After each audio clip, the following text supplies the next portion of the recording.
Hi everyone, my name's Tracey Arklay and I, along with other researchers from Griffith University, Jenny Menzies and Sue Horton, did this year's Cabinet Minute, preparing it for release. They're released on the 1st of January every year, and it's after a 30-year period of time that the Cabinet documents become available for public scrutiny. And 1987 was a particularly interesting year for Queensland. It was the final year of Premier Bjelke-Petersen, who anyone who knows anything about Queensland politics and past knows that he was a particularly controversial, albeit very long-standing Premier of the state. So 1987, there were lots of changes happening in Queensland that year. For a start, despite the fact that we think back at that time as the period of development where Joe, promoted a lot of industry growth and, the state was booming, in actual fact, the economy of Queensland in 1987 was not particularly healthy. We had quite high unemployment rates and the state's budget was in quite a precarious position. So all throughout the year, the decisions of Cabinet were sort of based on that knowledge, or with that knowledge that, there wasn't a lot of money to go around. So what other things happened in 1987? Well, mining outstripped agriculture for the first time in 1987 in terms of export market. The Fitzgerald Inquiry was underway, and for anyone who doesn't know about the Fitzgerald Inquiry, I suggest you get out from under your rock and go have a look at it, because it was this significant document that happened after a long period of investigation. There were lots of allegations about corruption. We had the police commissioner jailed, and some politicians as well.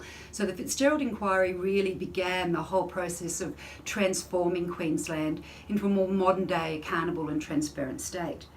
So there were lots of tensions and rivalries being played out in Queensland around that time within the government. And what we know from other sources is that, towards the end of 1987, the Premier tried to sack ministers that he considered were disloyal to him personally. He'd visited the governor numerous times to try and get the governor to stand the ministers down. And, and he really only left office after being persuaded by, chief government ministers like Russ Hinds, who was a big supporter of his at the time, that there was no other option for him. So there were lots of tensions and lots of things are going on. But none of these are really evident in the reading of the Cabinet Minutes. Which might be disappointing for some, but it's also understandable when you consider that what the Cabinet Minutes are the decisions of government. So they're the official record of the decision of government. And I think it's worth noting that, when you're reading through them, albeit while they're interesting, they won't give you that kind of information that you might have been wanting to find out about what was going on behind the scenes as much as we might have expected. So what does the Cabinet record tell us? Well, much as the 1986 Cabinet Minutes, which we also reviewed, Cabinet heard a vast number of submissions every week, far more submissions than what would be expected or considered normal today. Some weeks there were 50, some weeks more. But the quality of many of these submissions were quite low. There were lots of oral submissions brought towards Cabinet, and what this really means is that the minister that brought it didn't have any documentation to support it. Ministers hadn't therefore had the opportunity to think and deliberate or to discuss with their department what the likely effect or ramifications might be on their own portfolio areas. So a lot of decisions as a result came into Cabinet kind of half-baked. And a little bit ill-considered. Lots were deferred. We saw Cabinet submissions coming and going into Cabinet and out of Cabinet again quite regularly throughout this period of time. So it's also really interesting to know that the departments in those days, which we know are a key source of advice to government ministers, were often excluded a lot from the Cabinet deliberations, and that was a deliberate strategy of the Premier dating back to 1984. So what this all highlights, I think, is why when the Goss government was elected some years later, but even before that, when Ahern took over from Bjelke-Petersen at the end of 1987, routines and processes started to be established to make it a much more transparent and accountable process. So what were some of the Cabinet decisions that were heard during 1987? Well, there were some to do with Fitzgerald Inquiry, as you'd expect, but they were mainly administrative matters about, appointments, about, who would get funding to meet their legal costs, that sort of thing. There was a continued focus on property development. This was not unusual. This had started, we saw this in 1986, and it certainly continued into 1987. And some quite idiosyncratic approvals were made. The world's tallest building was still going on at this stage. There were some crazy events, such as the Premier's personal invitation to Romania's Nicolae Ceausescu, the Romanian dictator who was later executed in his own country. He was invited to visit Expo 88 as a guest of the government, the purpose of which was to try and sell the bankrupt Romania coal. But, so there were some interesting and quite unusual events that the cabinet decisions talk about. The penchant for defamation actions continued, and that was evident in the cabinet minutes. And we still saw signs of agrarian socialism. There were some industries, sugar, the peanut industry, that still got quite a considerable amount of assistance from the government in those days. There was also some back to the future moments, though.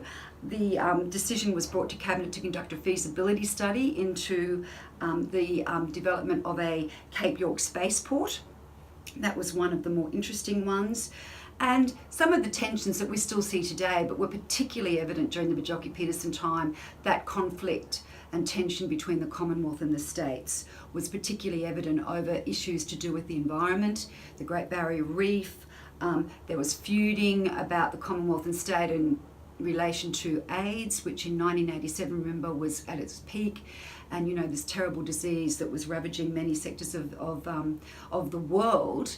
And the federal government had started their campaign to inform Australians about how to keep safe.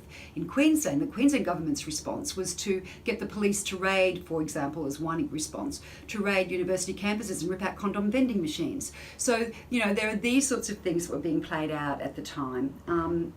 During 1987. We also saw the beginnings of public sector reform that would continue, of course, into the Goss government and beyond.